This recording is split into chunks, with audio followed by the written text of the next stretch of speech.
What if you could build this massive multi-unit restaurant empire, but like without ever signing a lease for a dining room, hiring a single server, or paying for a neon sign? I mean, it sounds like a pipe dream, right? Totally. But welcome to today's deep dive. We're unpacking some internal franchise advisory documents focused on the ghost kitchen or host kitchen franchise model. Yeah, it's a fascinating space right now. It really is. And our mission today is to figure out the actual unit economics of this virtual setup for you listening to see if it provides a viable path to ownership, especially if you're, a corporate professional wanting out of the 9 to 5 or an existing operator looking to scale up. Right. And to really understand the appeal here for investors, we kind of have to look past the basic definition. Like just calling it a shared commercial kitchen. Exactly. I mean, yes, it's a shared kitchen producing delivery-only meals, but mechanically, it's really about decoupling the food production from the real estate trap of traditional retail. Oh, right. I look at this a lot like cloud computing for the culinary world.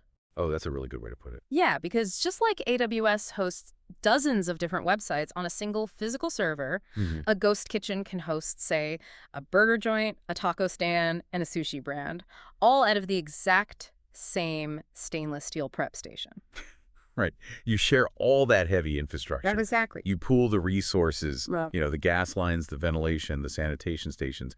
And doing that just fundamentally shifts your cost structure. Because you aren't paying for the dining room. Right. Instead of betting your entire investment on a prime corner lot with, heavy foot traffic, you're betting on digital visibility and operational efficiency, which drastically lowers the barrier to entry for a lot of first-time buyers. But let's actually look at those investment numbers because, frankly, they kind of surprised me when I was looking through the documents. Oh, for sure. The total initial investment ranges from $169,400 all the way up to $547,500. Right. If I'm not building a dining room or a fancy storefront, how on earth am I spending $500,000 on the high end? Well, it's a great question.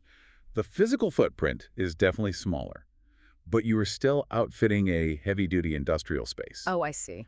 Yeah, so that capital goes toward like high-end commercial hoods, walk-in freezers, and industrial zoning permits, which are just never cheap. Right, those add up fast. They do. Yeah. But crucially, a massive chunk of that investment actually goes into the centralized tech stack. The tech stack, like the software side of it? Exactly. The proprietary software that seamlessly routes all those incoming orders from like 5 different delivery apps straight to the prep line.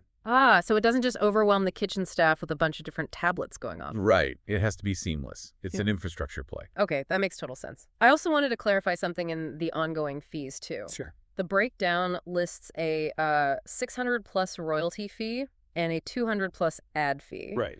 But in traditional franchising, royalties are usually a percentage of your gross sales. Are these just flat rates? Yes. And I have to say, that is a massive structural advantage for the franchisee. Wait, really? Yeah, because instead of punishing your success by, taking a 6% cut of your revenue as you scale, this model uses a fixed flat fee structure. Wow, okay. So once you cover that weekly or monthly baseline. The profit margins on every single subsequent order just stay right in your pocket. I see the appeal there, absolutely. But I do have to ask, because this specific franchise model just launched in June 2022, right? Right, yeah. And it currently only has 3 operating units. That is essentially a startup. Why would a smart investor jump into a brand with barely any track record? It really comes down to territory and agility. How so? Well, getting in early on a flexible model like this means you get first pick of the absolute best prime delivery radiuses before they get completely locked up. Oh, that makes sense. Yeah, and you aren't spending agonizing months on, zoning variations for a drive-through. You leverage a really lean build-out and just establish your virtual brand quickly. Sure, but what about the giant elephant in the room here, the delivery apps?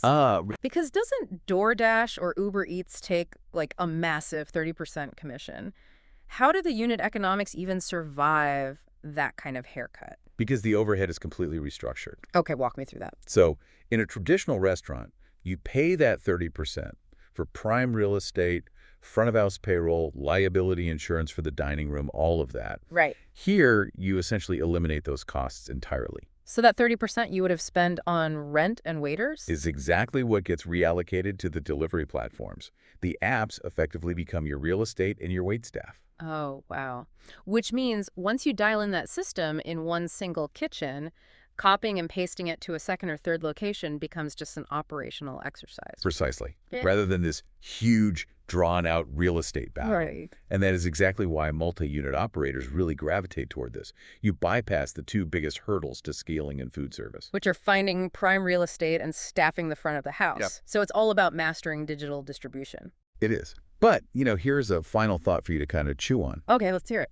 As these virtual models mature, who actually owns the customer data? Oh, interesting. Right now, the delivery apps hold all the cards, right? But the next major evolution for these franchise owners won't just be cooking the food. What will it be? It'll be developing their own direct-to-consumer apps to bypass third-party platforms entirely and just own that customer relationship outright. Wow. So the battle for the digital storefront is really just beginning.